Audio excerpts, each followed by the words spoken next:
You know, there are people who just don't get down there very often, and each time I visit, more has happened. And other northern cities have their waterfronts going to some extent in the winter, too. So we're not trying the impossible here.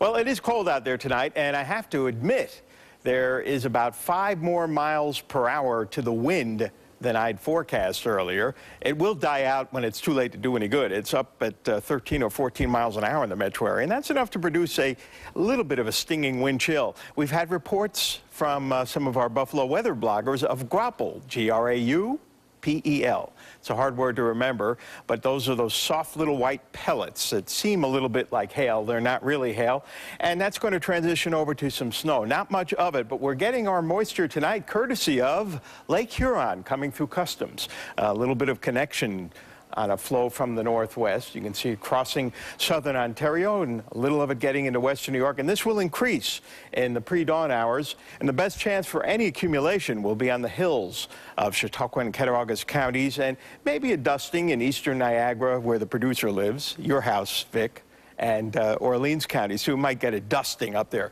Our suburban temperature maps well, it's only one map. Many temperatures haven't dropped too much since 6 o'clock. 34 at Pendleton, 33 at Wheatfield, and 34 at Grand Island, 33 at Lancaster, and a couple of degrees milder at Hamburg, and a few degrees colder at Colden.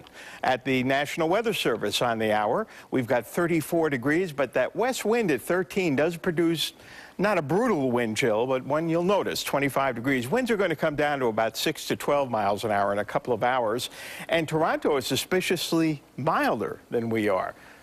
Well, I have to take the word of the computer, but that's what it's showing. We've got, for high temperatures today, upper 30s, a little warmer at Toronto. Well, right now, Toronto's the same as we are. 34, a little colder in the southern tier, but no big temperature range tonight with the overcast. And you have to go up to the northern Great Lakes to get into the really cold air. Our temperatures will slowly fall overnight, but even way upwind in north-central Canada, while this is quite cold, it is warmer than it typically would be in mid-December. And we don't have a connection with the Arctic right now. We've got a little shot of cold weather for the weekend, a little more lake effect around tomorrow in the form of snow showers. Again, the best chance for any accumulation on these hills tomorrow night. And a few snow showers will reach the metro area from time to time as well on Sunday morning, ending for the afternoon for the game. For tonight, scattered flurries developing on the Niagara frontier, and a little bit of lake effect snow could accumulate 1 to 2 inches on the hills well south, 22 on those hills to 27 in the metro area at dawn. Tomorrow, scattered flurries and a few light snow showers, a little colder than today, 28 to 32, but not too much wind.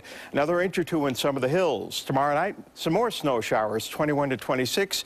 Those end around midday on Sunday with a little sun returning in the afternoon. 38 game time with a bit of a breeze, and then a chance of some rain showers Monday afternoon, a chance of a light mix on Tuesday and Wednesday.